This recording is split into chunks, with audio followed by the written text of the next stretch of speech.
Shalom saudara-saudaraku yang telah kasih dalam nama Tuhan Yesus.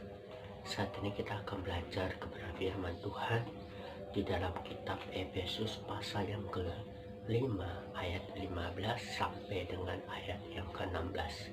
Efesus pasal 5 ayat yang ke-15 sampai dengan ayat 16 yang berkata, "Karena itu perhatikanlah dengan seksama bagaimana kamu hidup. Janganlah seperti orang bebal, tetapi seperti orang arif, dan pergunakan waktu yang ada, karena hari-hari ini adalah jahat." Saat ini saya akan membawa tema pada saat hari ini adalah melangkah dalam waktunya Tuhan. Ya, dalam membicarakan waktu Tuhan, kita bertemu dengan 3 istilah dalam Alkitab atau bahasa aslinya. Yang pertama ada waktu kronos. Waktu kronos ini berbicara tentang waktu yang biasa, yang selalu ada. Dalam bahasa Yunaninya bahwa kata kronos dipakai berhubungan dengan jam, bulan, dan tahun. Atau waktu kronos adalah siklus waktu yang biasa, yang selalu ada. Itu yang pertama, waktu kronos. Dan yang kedua adalah waktu aion. Waktu aion ini berbicara tentang waktu yang tanpa batas atau waktu yang lama sekali, ya, seperti waktu mulai awal penciptaan sampai kepada kekekalan atau kedatangan Kristus yang kedua kali, dan ini tidak tahu kapan akan terjadi, ya. Itu yang kedua. Dan yang ketiga adalah waktu kairos. Waktu kairos ini berbicara tentang periode tertentu. Artinya jika waktu itu sudah lewat, tidak akan kembali lagi, ya. Jadi jika waktu itu sudah lewat, tidak akan kembali lagi. Oleh sebab itu, waktu kairos berbicara tentang kesempatan dan momentum yang ada di waktu-waktu tertentu, ya.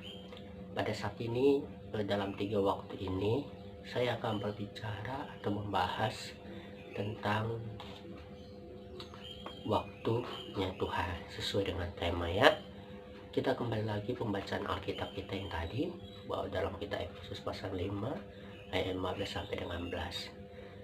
Karena itu perhatikanlah dengan seksama, ya. Seksama itu artinya perhatikan dengan teliti atau perhatikan dengan cermat, ya.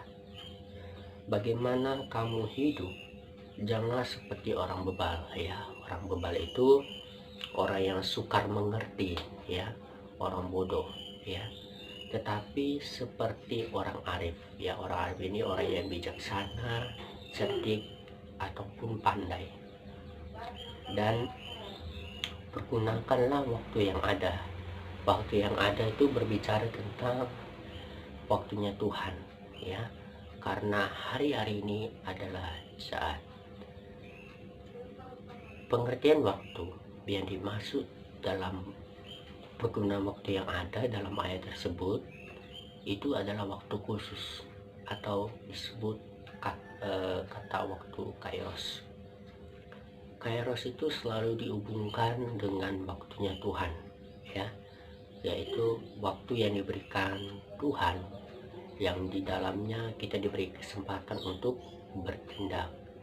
Karena kairos itu merupakan waktu perkenanan Tuhan, yang sering juga mungkin kesempatan itu hanya dalam satu kali. Jika kita tidak berani bertindak, maka kesempatan itu akan hilang, ya. Jadi kita harus tahu, kita harus menggunakan waktu yang ada, mempergunakan waktu yang Tuhan berikan bagi kita, pergunakan dengan sebaik-baiknya.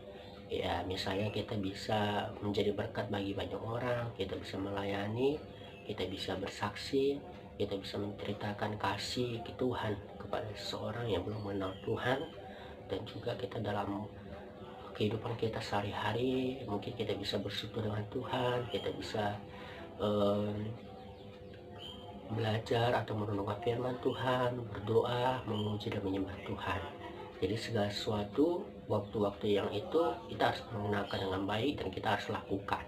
Jangan hanya mempergunakan waktu yang sia-sia tentang hal-hal dunia, tetapi tanpa memikirkan waktu yang Tuhan sudah berikan itu kita sia-siakan, kita tidak melakukan hal yang baik di hadapan Tuhan. Jadi saat ini kita buka di dalam kitab Galatia 6 ayat 10 ya, Galatia 6 ayat 10 mengatakan, karena itu selama masih ada kesempatan bagi kita, marilah kita berguna, marilah kita berbuat baik kepada semua orang, tetapi terutama kepada kawan-kawan kita seiman. Jadi pergunakan waktu kita sebaik mungkin, itulah yang harus kita lakukan sebagai anak-anak Tuhan. Terima kasih, Tuhan Yesus memberkati. Sampai di sini kembali firman.